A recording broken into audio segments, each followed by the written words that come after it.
Student, welcome to Sumaya English Primary School.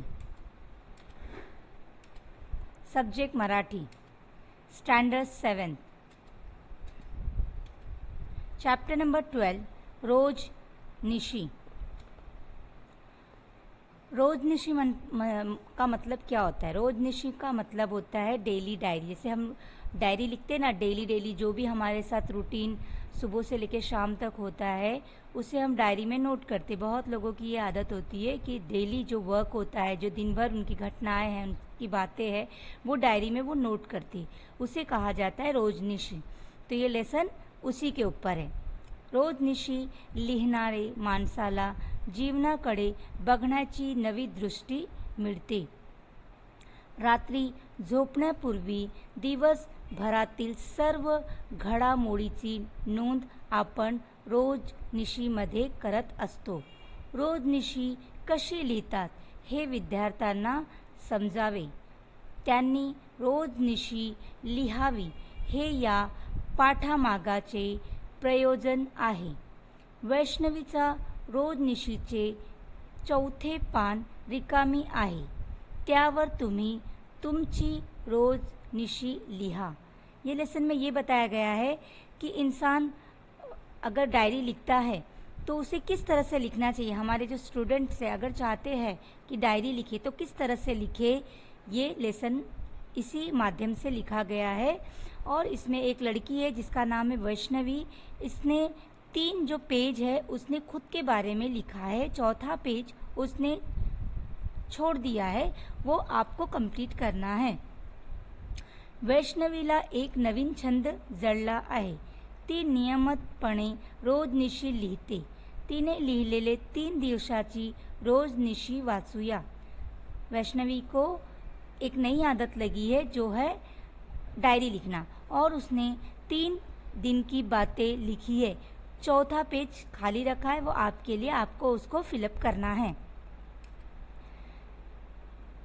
16 नवंबर यानी 16 नवंबर की ये बात है. उसने ये डायरी में लिखा है. उसने क्या लिखा है हम पढ़ते हैं. आज माझा वाढदिवस होता. आज मेरा क्या था? वाढदिवस. वाढदिवस मीन्स बर्थडे था, उसका जन्मदिन था. सकाळपासूनच घरातील अनेक नातेवाईकांनी, मित्र मैत्रिणींनी फोन करून वाढदिवसाचा शुभेच्छा दिला. सुबह से ही घर के सभी रिश्तेदार और फ्रेंड लोगों ने उसे फ़ोन करके बधाइयाँ दी. किस बात की? जन्मदिन की बधाइयाँ दी, क्योंकि उसका जन्मदिन था. आदिवासी समाज कल्याण विभागाच्या एका वसतिगृहात गेलो. वो लोग कहाँ गए जन्मदिन सेलिब्रेट करने? एक आदिवासी समाज है, जो पिछड़ी जात के लोग होते हैं ना, वैसे लोगों के यहाँ ऐसे लोगों के बच्चे एक ऐसी जगह पर रखे गए हैं, वहाँ पर वो लोग गए. त्या वसतिगृहात आदिवासी दुर्गम भागातली मूल मुली शिक्षणासाठी राहतात. एक ऐसी जगह जहाँ पर आदिवासी के बच्चे उस जगह पर रहते हैं. किस लिए? शिक्षा के लिए, पढ़ाई के लिए वो बच्चे उस जगह पर रहते हैं. तो वैष्णवी और उसके माँ बाप ऐसी जगह पर गए. क्यों? अपना बर्थडे सेलिब्रेट करने. त्या सर्व मुलांना आम्ही माझ्या वाढदिवसाच्या निमित्ताने खाऊस वाटप केले. आई वडिलांपासून दूर आलेल्या त्या मुलांना पाहून मला खूप गहिवरून आलं होतं. उसने जो भी खाऊ स्वीट्स वगैरह लाए थे उन सारे बच्चों में डिस्ट्रीब्यूट किए. माँ बाप से दूर रह के वो बच्चे पढ़ाई के लिए इस जगह पर आकर रुके हैं. ऐसा देखकर वैष्णवी को बहुत बुरा लगा. आई बाबांनी मला समजवले. माँ बाप ने, वैष्णवी के मम्मी डैडी ने उसे समझाया. त्या सर्व मुलांकडे बघून मला शिकण्याची नवी उम्मीद मिळाली. उन बच्चों को देखकर वैष्णवी को पढ़ने के लिए नई उम्मीद जागी कि ऐसे भी कुछ बच्चे हैं जो अपने माँ बाप को छोड़कर पढ़ाई के लिए इतने दूर आकर रह रहे हैं. इसीलिए ऐसा सोचते हुए वैष्णवी के दिल में पढ़ाई के प्रति अच्छी बातें जागृत हुई कि मैं भी पढ़ाई करूँगी. 14 नवंबर आज आमच्या शाळेत बाल दिन साजरा करण्यात आला। आज हमारे स्कूल में बाल दिन मीन्स बाल दिवस सेलिब्रेट करने आया। या निमित्ताने सांस्कृतिक कार्यक्रम घेण्यात आले।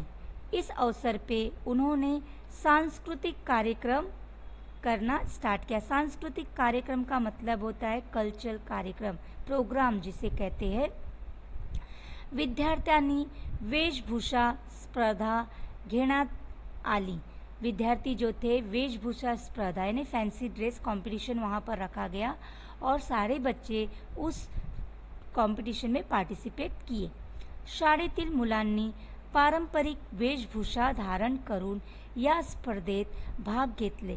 सभी बच्चों ने फैंसी ड्रेस में पारंपरिक यानी जो पुराने लोग हैं उनके प्रति उन लोग ने वेशभूषा यानी ड्रेस कॉस्ट्यूम वगैरह तैयार करके स्पर्धा यानी कॉम्पिटिशन को प्ले किया। विविध थोर पुरुषांची वेशभूषा धारण करून अनेक मुलांनी त्यांची प्रसिद्ध वचन सादर केली। विविध थोर पुरुष मीन्स जो हमारे देश के लोग हैं जिन्होंने अपने देश के लिए अपनी जान दे दी, ऐसे महापुरुषों का उन्होंने कॉस्ट्यूम पहना और उनके जो प्रसिद्ध वर्ड्स थे उन्हें रिपीट किया। जैसे लोकमान्य तिलक का था, स्वराज्य मेरा जन्मसिद्ध अधिकार है। ऐसे बहुत सारे लोग थे जिनके एक प्रसिद्ध वर्ड्स है, उन्होंने इस वर्ड्स को लेकर वो प्रोग्राम को कंप्लीट किया। या स्पर्धेमध्ये मी क्रांती ज्योती सावित्रीबाई फुले यांची वेशभूषा केली। इस प्रोग्राम में उसने क्रांति ज्योति सावित्रीबाई फुले उनका रोल प्ले किया। अब सावित्रीबाई फुले कौन थी? सावित्रीबाई फुले ऐसी पहली महिला थी जिन्होंने एजुकेशन के लिए गर्ल्स एजुकेशन के लिए फाइट किया था। उसने इस लेडी का कॉस्ट्यूम पहन के उसका जो ड्रामा था प्ले किया, वो प्रोग्राम उसने प्ले किया। या कार्यक्रम प्रसंगी प्रमुख पाहुणे डॉक्टर रमेश कोठावडे यांनी अध्यक्षीय भाषणात सर्व विद्यार्थ्यांना बाल दिना नियमित शुभेच्छा दिल्या। इस कार्यक्रम में जो प्रमुख पाहुणे मीन्स गेस्ट जो थे उनका नाम था डॉक्टर रमेश कोठावड़े। इन्होंने आकर भाषण में सभी बच्चों को शुभेच्छा दी, उनकी तारीफ की बाल दिन के दिवस पर। कार्यक्रमात शेवटी सर्वांना खाऊ दिले। कार्यक्रम यानी प्रोग्राम जब खत्म हुआ तो सभी बच्चों को स्वीट्स डिस्ट्रीब्यूट किया गया। 15 नोव्हेंबर सगळ्यांच विद्यार्थ्यांना सुगीचे दिवस प्रत्यक्ष बघायचे असल्यामुळे श्री पाटिल सर आम्हाला गांव शिवारात घेऊन गेले। अब ये सुगेचे दिवस मतलब क्या होता है? किसान दिन जो होता है, ये सेलिब्रेट करने के लिए श्री पाटिल सर यानी एक सर है जिनका नाम है पाटिल सर, उन्होंने सारे बच्चों को गांव में लेकर गए। मोत्यासारखे ज्वारी असलेली कणस, तुरीच्या शेंगा, भुईमुंगाच्या शेंगा आणि कापासाच्या बोंड्यातून डोक्यावरणार पांढरा शुभ्र कापूस बघून मुलं आनंदित झाली। यहाँ पर स्कूल के विद्यार्थी एक गांव में पहुँचे जहाँ पर उन्होंने ज्वार की खेती देखी। ज्वार एक तरह का अनाज होता है जिसके ऊपर का जो हिस्सा होता है, गुच्छा जो होता है, उसे कणस कहा जाता है। उन्हें देखकर बच्चों को बहुत अच्छा लगा। उन्होंने और भी बहुत सारी फसलें देखी जिसमें तुरी शेंगा, भुईमुंगाच्या शेंगा और कपास की खेती भी थी। कपास की खेती का जो ऊपर का जो हिस्सा होता है वो पांड्रा शुभ्र होता है। पांड्रा शुभ्र मतलब एकदम वाइट, क्योंकि कापूस का कलर ही वाइट होता है। उसे देखकर बच्चे बहुत खुश हुए। पेरू, सीताफळ, आंबळा, चिंच, बोर ही सर्व झाडे फळांनी लदलबेत होती। अब ये सारे जो फल के नाम हैं, जैसे पेरू आप जानते हो, सीताफल, आवड़ा, चिंच, बोर, ये सारे पेड़ों पर जो फल थे वो भरे हुए थे। लदबदलेत मतलब होता है एकदम फल जो है पेड़ों से भरे हुए थे। फल खाण्याच्या तीव्र इच्छेने मुलं बोरीच्या झाडाला दगड मारू लागले। अब उन फलों को देखकर बच्चों को फल खाने की इच्छा जाग उठी और वो पत्थर उठाकर उस झाड़ पर मारने लगे। दगडेच्या माराने भरपूर बोर खाली पडले और जैसे ही बच्चों ने पत्थर फेंका, वो सारे जो बोर के झाड़ थे उसमें से बोर नीचे गिर गए। सगळ्यांनी पटपट बोर गोळ्या करून त्यावर अतिशय ताव मारला और बोर को उन्होंने इकट्ठा करके उस पे धावा मोल दिया, यानी वो फटाफट उस बोर पर टूट पड़े खाने के लिए।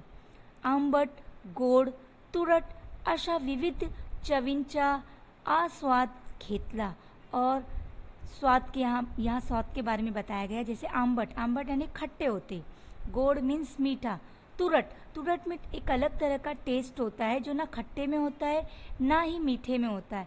ऐसे चव वाले, ऐसे टेस्ट वाले बोर को उन्होंने खाया। आम्ही शिवारातून घरी आलो, वो उस बगीचे से अपने घर पर वापस आ गए। तरी माझ्या जिभेवर त्या बोरीची चव रेंगाणत होती। घर आने के बाद भी उन बच्चों के जीभ पर वो बोर का टेस्ट था। Thank you.